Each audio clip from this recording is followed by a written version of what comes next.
Hey guys, LevelCap here. Today I've got some awesome Crysis 3 beta kill streaks for you. This one here is a 14-0 kill streak during a crash site game mode, and I get the cool power suit upgrade. Then I've got another awesome kill streak that I guess is technically 18 after this, where I get the Ceph gunship and the power suit upgrade.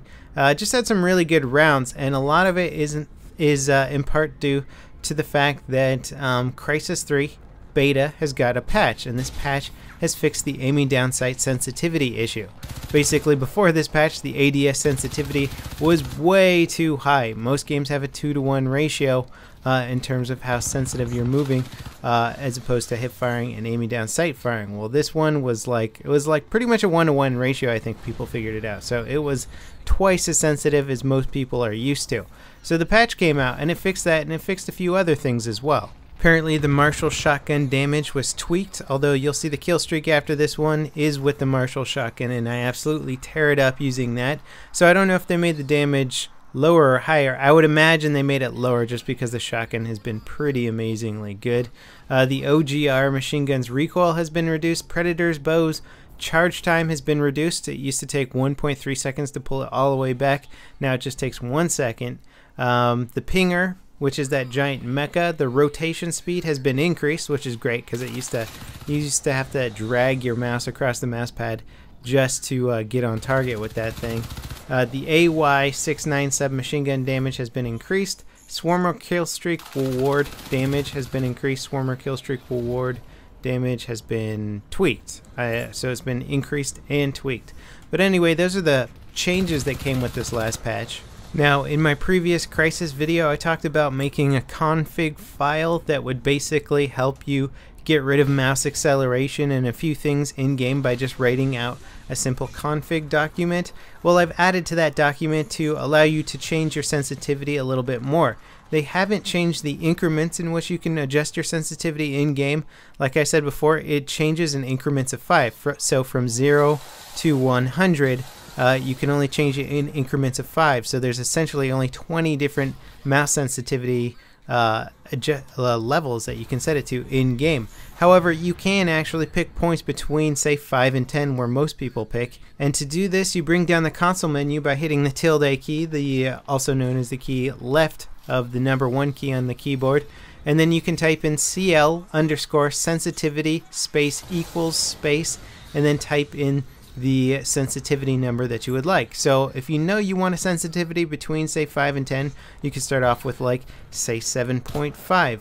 I have mine set to 6.3. That is where I found that the sensitivity was equal to, say, my Battlefield 3 sensitivity or other games like that.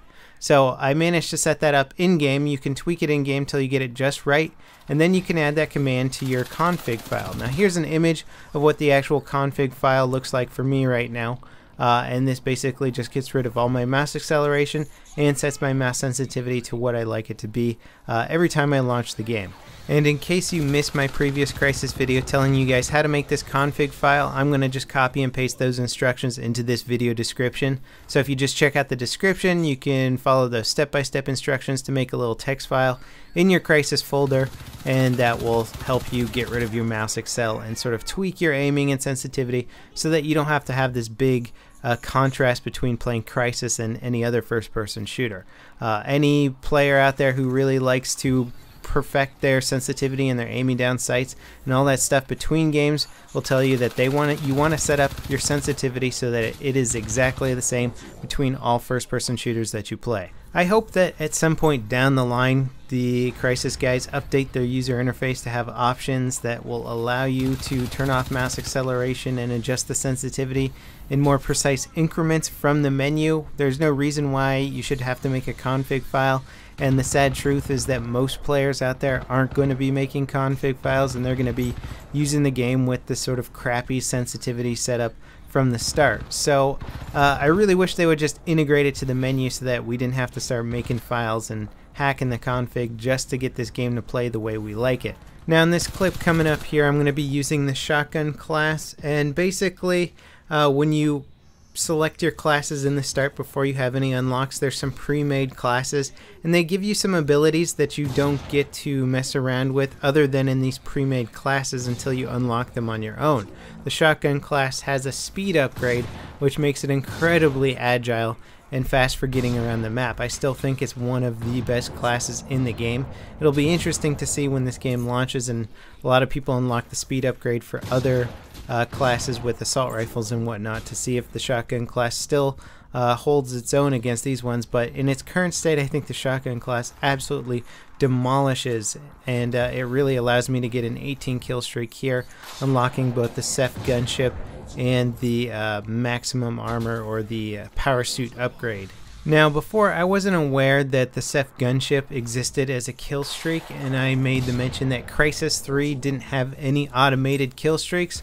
Well, that's not true. The Ceph gunship is an automated kill streak. So basically what I mean by automated is that you call in a vehicle that goes around the map and starts shooting stuff. The Ceph gunship is an airship that flies up in the air, much like the VTOL in Black Ops 2, and it automatically goes around and shoots at guys. The good thing about this, and I do consider it to be a very good thing, is that it's not very effective. If people are standing still, it should be able to kill them, but for the most part, people don't get huge amounts of kills when they call it in. Some people have reported not getting any kills when they call one in. Some people have reported as few as 1 or 2 kills. I think maximum that most people get is around 3 kills with it. This is good. I don't want automated kill streaks to be too powerful. The nice thing about it right now is it kind of shows you where the enemies are, and especially in crash site, if people are camping a crash site, it will sort of put some pressure down on them and keep them distracted, allowing you to sort of make your way in towards the crash site and get them off of it.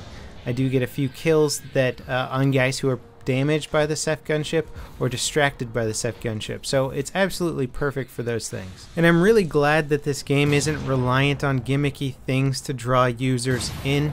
The Ceph gunship is kind of cool looking, but it's not going to change the tides of any game necessarily. They shouldn't be too hard to take out. At the time being, there's no proximity mines in the game, so you don't have to worry about looking out for bouncing betties or some type of claymore sitting around the map.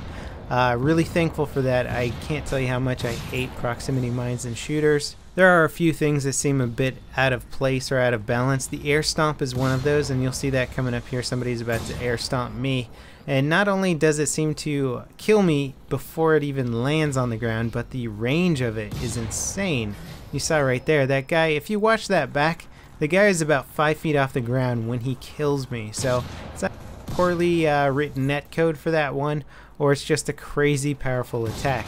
People have already been kind of complaining about how melee attacks and air stomps are pretty powerful in this game, and I agree. I think there's a little bit of balance here and there that could be done to sort of tighten up the gameplay a bit, balance it out a bit more, but overall in its current state, I'm still just really enjoying the visuals, how the game plays out, and I think if the developers continue to listen to the community, patch the game regularly, balance the game as needed, they might just have a title on their hands that's capable of dethroning some of the top shooters out there. They've already got one of the best looking shooters. Now if they can just tighten it up a little, balance it out, make sure the netcode doesn't get too bogged down with some of those replay cams, you might just have a great game on your hands. So thanks for watching the video, guys, and I'll see you next time. This is LevelCap signing off.